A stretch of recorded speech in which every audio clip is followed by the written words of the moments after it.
آج ہم مذہب صرف داڑھی ٹوپی نماز جمعہ کی 2 رکعت چند روزے ابتدا کے رمضان کے چند روزے آخر کے رمضان کے بڑی سحری کے روزے چھوٹی سحری کے روزے رکھ کر کے جنت کے ٹھیکیدار نہ بنو. دین پورا دین ہے. اللہ کے رسول علیہ السلام نے ہمیں ذمہ داری دی ہے, اللہ نے ذمہ داری دی ہے. بیٹی آج کے لوگ کیا کہہ رہے ہیں, بیٹی بچاؤ بیٹی پڑھاؤ. یہ نعرہ ہمارا ہے, ہم نے 1450 سال پہلے یہ نعرہ لگایا تھا.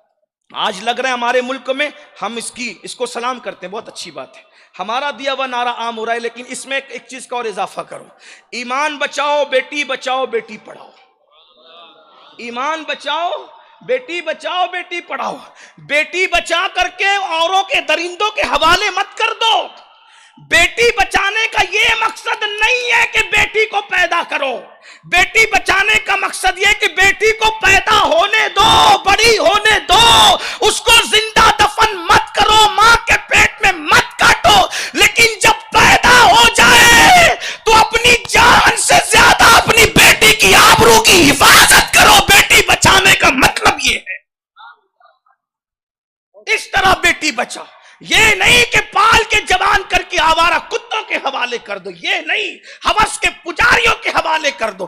ہمارے مذہب کا تقدس کتنا ہے کہ بیٹی کی آبرو کو بچانے کے لیے ام المومنین عائشہ صدیقہ نے کہہ دیا اب عورتیں مسجد نہیں جائے گی, کیونکہ آج جو تمہاری بے روی میں دیکھ رہی ہوں, اگر یہ رسول اللہ دیکھ لیتے تو تمہیں گھر سے نکلنا حرام قرار دیتے. آج سے پہلے 1400 سال پہلے ام المومنین مفتی 4 ملت عائشہ صدیقہ نے فتویٰ دیا. جب لوگ حضرت فاروق اعظم کی شکایت لے کر آئے کہ مسجد جانے نہیں دیتے, کہا عمر جو دیکھ رہے ہیں, عمر بہت دانشور کا نام, بڑے مفکر کا نام ہے, جو یہ دیکھ رہے ہیں اگر حضور دیکھ لیتے تو وہ بھی تمہیں منع کر دیتے. غور فرمائے میرے بھائیوں, بلکہ ایک ام المومنین ہے حضرت ام المومنین رضی اللہ تبارک و تعالیٰ عنہ, اللہ اکبر. ان کے پاس کچھ عورتیں آئی, مدینہ شریف میں وہ رہتی تھی. سب امہات المومنین مدینہ شریف ہی رہتی تھی سوائے حضرت میمونہ کے. حضرت میمونہ مکہ آ گئی تھی, لیکن اکثر امہات المومنین مدینہ منورہ میں رہتی تھی. ایک ام المومنین کے پاس عورتیں گئی, کہنے لگی امی جان ہم لوگ عمرہ کے لیے جا رہے ہیں, آپ ہمارے ساتھ چلیے نا, آپ کی برکت, آپ رسول اللہ کی بیوی ہے, آپ کی برکت سے ہمارا عمرہ قبول ہو جائے گا. ان کا جواب سنیے, دیکھیے کیا جواب تھا.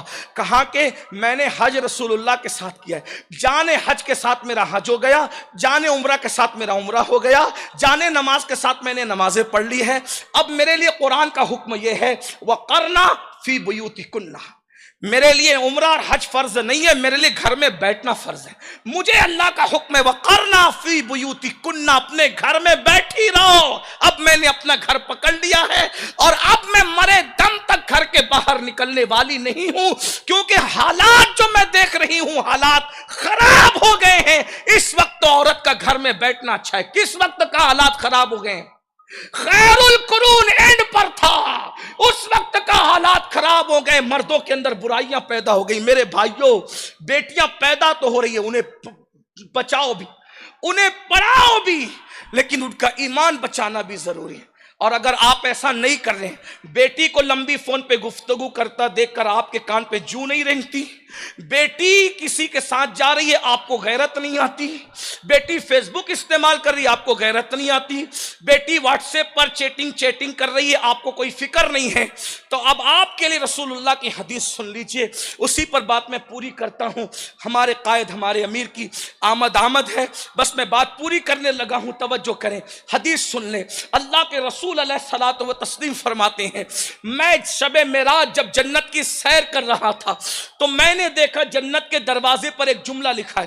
جنت کے دروازے پہ بہت کچھ لکھا ہے, ایک دروازہ نہیں ہے جنت کا, جنت کے ہزاروں دروازے ہیں. اللہ کے رسول علیہ السلام فرماتے ہیں جنت کے ایک دروازے پر میں نے لکھا دیکھا. جنت کے دروازے پہ کیا لکھا ہے سنیے, دل کے کانوں سے سنیے. میرے آقا فرماتے جنت کے دروازے پہ لکھا تھا جنت دیوس کے لیے حرام ہے, حرام, جنت دیوسوں کے لیے حرام ہے, حرام.